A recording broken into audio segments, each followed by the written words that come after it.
Well, one of the things they told me was that he was at the house one night, and we were talking, and he started laughing. He said, "Aaron, what do you think women's liberation was about?"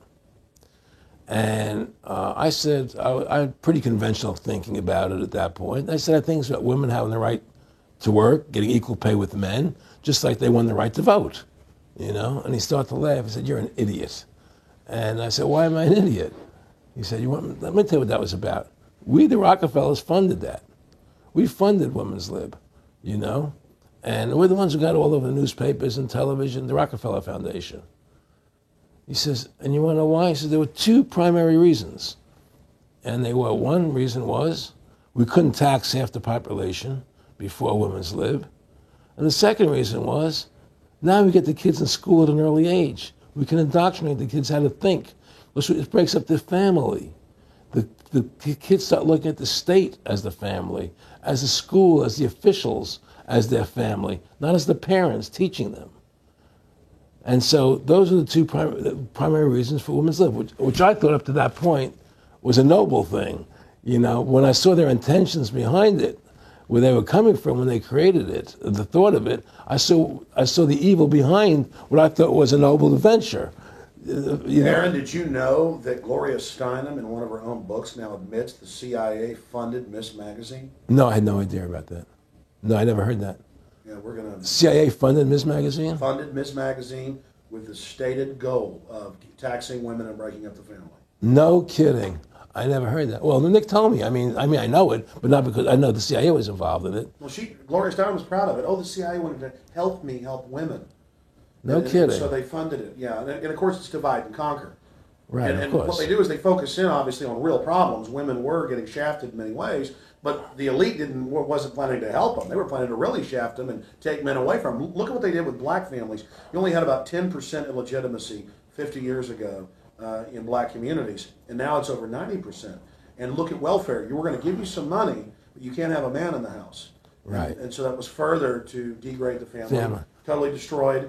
And now illegitimacy is over 50% in the general population. Right. Well, see, the whole thing is these people control the money, so they make all the rules.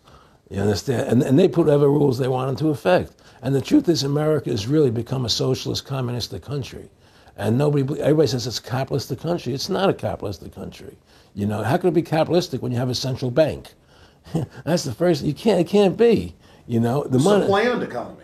It's a planned economy. It's a phony. If they want to create prosperity, they just print dollars. They just make dollars or put digits into the economy, and then now you have prosperity. You don't have real prosperity. You don't have real manufacturing. You just have money being injected in. It's an infusion of credit, which only makes the government go into more debt. Into more debt. But the point I'm trying to make is that by creating this Federal Reserve System, the government now became dependent on these private banks for money. And they started taxing us, you see. And so now what happens is that in 35, I believe it was, Social Security started. And they gave you Social Security cards, said not to be used for identification, the Social Security number right on the card, right? And through Social Security, they started deducting money out of your paycheck. That was the first time they were ever could take money out of your paycheck, because people agreed to it because they thought it was going to their retirement fund. And so then when they instituted the income tax again, they started taking money out of your paycheck because Social Security could do it. And then they could do it again. You see what I'm saying? And so now they've even taken control of the tax payment itself. I mean, literally like you're a slave. They're taking it right there when you make it. Exactly. They don't even trust the public enough to send them a check. You know? Right. So they take it out automatically because they know people aren't going to want to pay it. So what's happened is that through the implementation of the Federal Reserve System, the government has become vested in these bankers, and they get their money from the bankers. And so then they impose a tax on us, which makes us more slaves, makes it more difficult for us to survive, right? Giving them more profits. And now what's happened is that through the Federal Reserve System, the bankers have pretty much taken control of our government. It doesn't matter Republican and Democrat anymore, because they're both the same. Neither one of them are talking about shutting down the Federal Reserve System or stopping the payment of taxes, you know, or any of the big issues that face Americans, right? So I had a friend, Nick Rockefeller, okay, who was one of the Rockefeller family, and he, when I was running for governor in Nevada, he came to me, introduced himself to me through an attorney, and we became friends. We started talking about things, and I learned an awful lot from Mr. Rockefeller. And one of the things that we used to talk about was the ultimate plan of the banking industry, what they wanted to accomplish.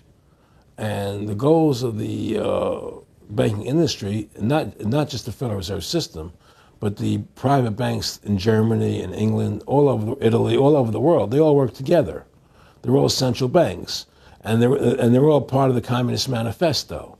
You know, central banking is one of the major planks of the Communist Manifesto. We talk about America being a capitalistic country, but yet at the same time we have a central bank that plans everything for us, right? And the graduated income tax is another plank of the Communist Manifesto, right? So right there you have two major planks of the Communist Manifesto that have been brought in because of the Federal Reserve System, okay?